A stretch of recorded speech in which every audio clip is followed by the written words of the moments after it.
This is the first time Ariana has to lead a movie, so that is a giant responsibility, and not everyone can do that. You have to have an energy that sustains, and not just one movie. Oh, you're in charge of 2 movies. I'm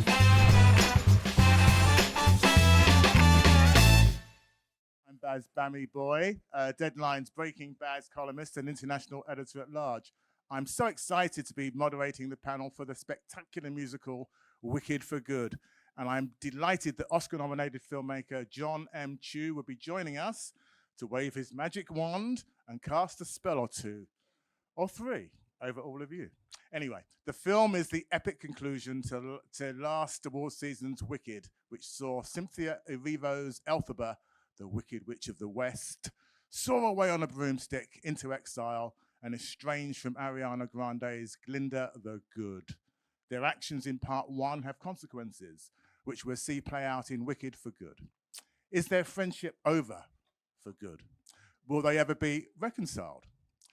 Please help me welcome Jon M, the director of the stunning Yes, I've Seen It, Wicked for Good. So listen, look, it's fair to say in the show, the stage show, after defying gravity at the end of the first act, Yep.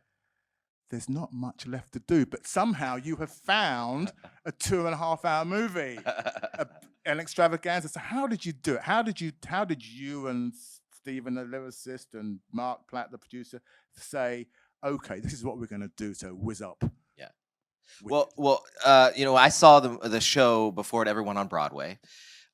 And so I was a sort of patient zero at a certain point. So I remember what it felt like to watch this new Stephen Schwartz musical with no context.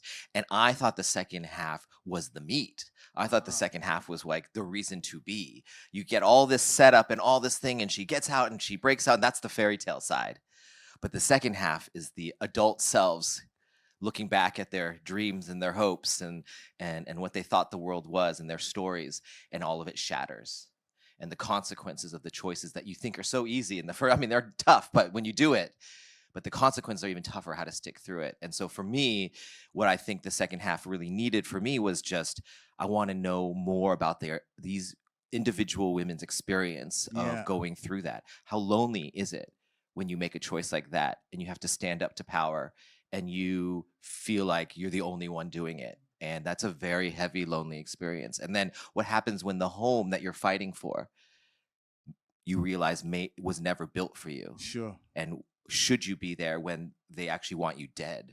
What is home in those questions? And what happens when you're someone like Glinda who has this bubble of protection? You don't ever have to deal with the truth if you don't want to, even though you've witnessed it. What do you become when you know the truth? Are you able to then pop your bubble of privilege and let it in? I think to me, those were the bigger questions of the Wicked saga that for us, we were able to do that. So talking to Stephen and Mark, and we needed more songs because we needed more avenues into that mindset. Yes. Musicals are great because it's not about being bigger, it's about being deeper into these characters' minds and what they're going through. And so we have new songs that we get to witness how they go through these thoughts, and the audience can experience what it feels like. So, and how did you decide which songs and how to place them, and who would sing them? It would have been pretty cruel had they just been for just for one or the other, for sure. Those were a lot of discussions, but we knew the areas. We knew the areas of where we needed more information. So it was either going to be a scene or it's either going to be a song. Yeah. And working with someone great like Stephen, he was like, I have an idea for that. Give me 48 hours and he'll send me a voice memo and I'll hear it. I'm like, okay, I think that's what we want to say. And then we'll all discuss, is that really what it's going on?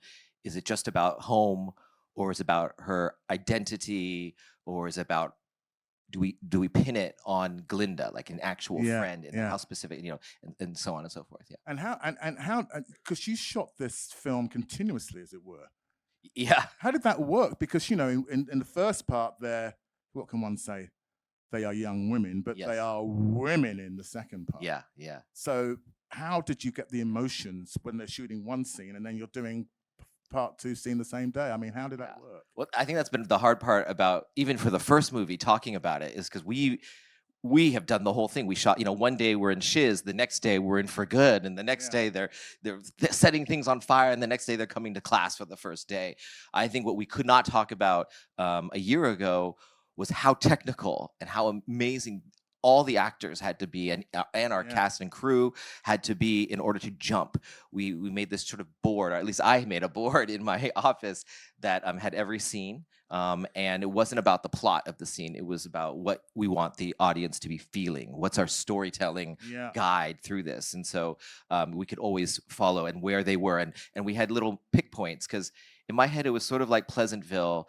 Each of them would have to ask a question of their reality. Yeah. And there's like the fake question, but then there's the real question. And then there's the acceptance of the question or the resistance of that question. And so we mapped it on each of the characters. And when I was working with Ari and Cynthia, we would map where that is. And so we had pick points of knowing, okay, this is before the big question, Yeah. but it may be leading up to the question.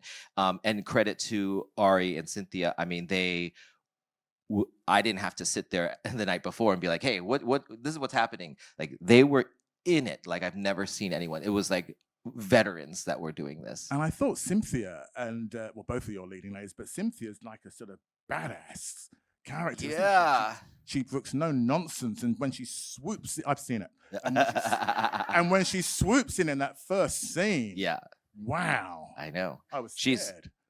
I wanted to see her in her full power. Like, she finally steps out at the end of movie one, and you want to see, like, okay, what does that become? Yeah. How badass can she be? Yeah. There was this, and I think it's, when you look at a musical, you can think of it as like, oh, it's just dancing and singing and dancing, and it feels like almost like it turns into a comedy. But actually, for me, when I, as a theater kid, loving musicals, going to musicals every weekend, to shows in San Francisco, whether it's ballet season, opera season, or musical season, and a lover of music and playing music, music has always spoken to me in a much deeper place. When you have your breakup and you're running on the treadmill and you hear that song, and it allows you to feel things and really go deeper with it, and dance as well. I was never a dancer, but I was friends with all these dancers, and they're the ones who would help me on my films and stuff. But I got to know them so deeply, and I think movement can also do that. So using all those tools to get into a character and to understand a relationship much deeper.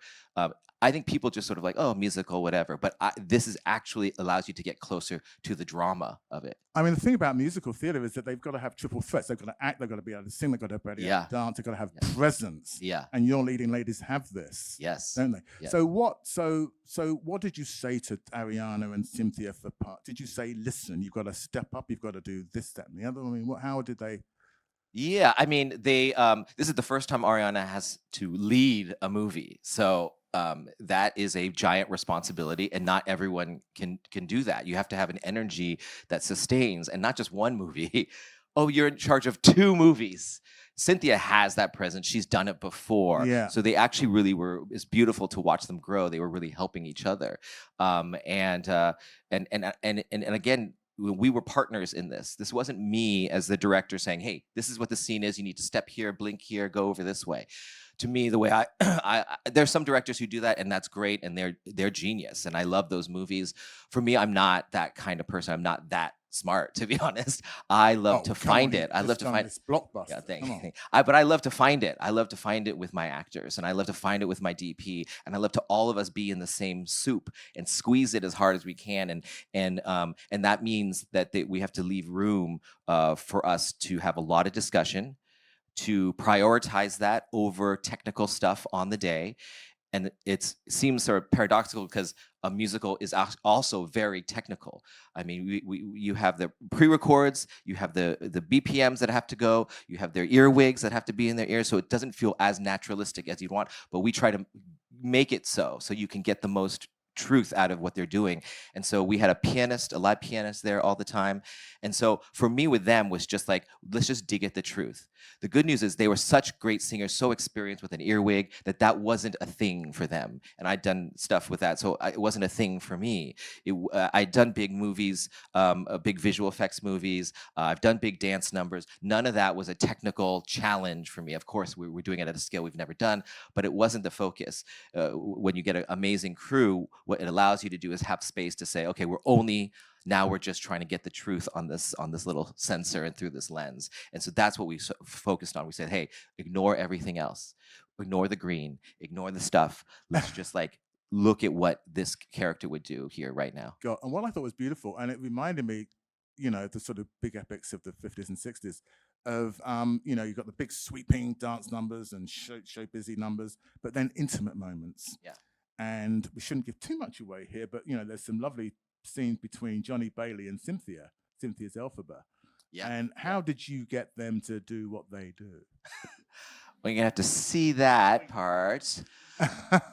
Again, what's great when you hire great actors, they are not swept up in the presentation of it. They're swept up in, okay, they are falling in love. We don't have a lot of time for them to fall in love. It's just not built like that. So we have to watch them fall in love. So a song like "As Long as You're Mine," for people who know the show, is when they're actually knee to knee on the ground, holding each other, and her first words are "Kiss me too fiercely," and so you're like, okay, and the whole song is about this intense moment. But what we found is like, well, I don't believe that they're there at this point in this movie. So the intention of this song has to shift a little bit. We can get there, but maybe it's about them finding each other. Maybe it's more hesitant. Maybe when she says, "Kiss me too fiercely," she's hoping, she's yearning for like, will he or won't he, or will I or won't I? And maybe it's not necessarily about him at first. Maybe they've just escaped and they're just trying to get their breath back, and they've just gotten so close to the wizard and Glinda again, and it was almost too close to the sun. And they just need a release. And so they're separate in their worlds, and they're watching each other during the beginning of this. And we watch them closer and closer. And he's looking around at the nest that she's built since the last movie, and it's beautiful. She's made a home for herself. And he's looking at she's collected all the propaganda that they say about her, how wicked she is, how evil she is. And he's looking at it, and he's like, you survived this. You have created a beautiful place. And he says, you're beautiful. And she won't believe it. And she says, you don't have to lie to me. And he steps all the way to her, and then he gets on his knees and he looks at her, and he says, I'm not lying. And she resists it. She's like, well, then what is it? What is it if you're not lying to me? And he says, it's just seeing things in a different way. And that connection allows the song to emerge from that. So it's not sexual. It is like more intimate and sensual. And I think that's what allows this song to become what it felt like on stage. Because on stage, you have a different barrier to cross, and you feel those things. But we have to actually take the audience step by step into how it feels to fall. I mean, your film has to eclipse the stage show, which it does, and and bring passion. But you have these great actors and great sort of technicians in the movie. And I'm looking at reading stories in Deadline about artificial intelligence and how that there's this, computer-generated actress who's going to sort of take over the business. I mean, I've already met with her. She's great. No, I don't know. Do you foresee that happening? I mean, or do you agree with Emily Blunt, who says this ain't going to work? No way. I grew up in the Silicon Valley, so technology was all around me. Technology actually gave me many opportunities. It brought me to film, actually, because when I was in the Silicon Valley, my parents have a Chinese restaurant. I would do my homework in the bar. The customers were like, hey, this is the 80s and mid-90s at this point, and they're like, oh, we have this new video card that can digitize the image so he can actually edit in a different way. And as a 14-year-old, 12-year-old, whatever, 14, 15, that was like, oh my gosh, I have so much opportunity to do this. Technology will move forward, but that doesn't mean it takes over. Will there be a category of it? Probably. There's nothing. I'm not sure what we can stop. I think the original sin of all of this was when they stole the images and the writings of works that have happened, and there was no studio company to defend it. I think that's the hardest part about this. And they're asking us to forget about it and move forward. Oh, technology, it's fine. That was like years ago. I think that is a very hard proposition for artists. So that there's many, that's the sort of like mental part of it. The actual technology of making art of it, I think our values just change. I think that our values of, a big sweeping space shot, which used to be thousands and thousands of human beings is now a computer doing it with some words. I think our value as the receiver of this won't give it the value that we used to. And maybe the whole world has to sort of catch up, and we do that at a certain pace. And so maybe ones will get by first that will still be wow. But as you see on Instagram, when the filters came out, you're like, wow, you're a photographer. You're like, well, that was just whatever, indigo. We then say, oh, indigo, I don't even know the names of it, but indigo is, that looks like it's on Instagram now. And I just think our values will change. So I'm not as scared of it. I am still deeply worried about the original sin, because if that continues and that's things, then that's there's some people who are fighting it. But I I believe in our choices, that we get to choose what art is. Oh, that's graffiti and on the wall, or that is beautiful art that should be in the museum. That is street art. I think we decide that. But you're never going to get a computer to replace an artist, an actor. I mean, you're not going to get a computer-generated performer to sing "Defying Gravity" or sort of not the way Cynthia Erivo does it. Now, listen, we have computer not generated, but we have you have in the golden days of Pixar, you have those animated characters that do that. You have so there is a path, I assume, but is it going to have what I think people, when I talk to the tech people about this, because I have many meetings about this, and they love to ignore the original sin, but they also don't understand what it takes to make a movie like this. They think we planned all of this.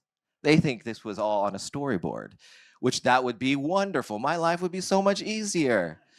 This was not. This was made by thousands of little mistakes.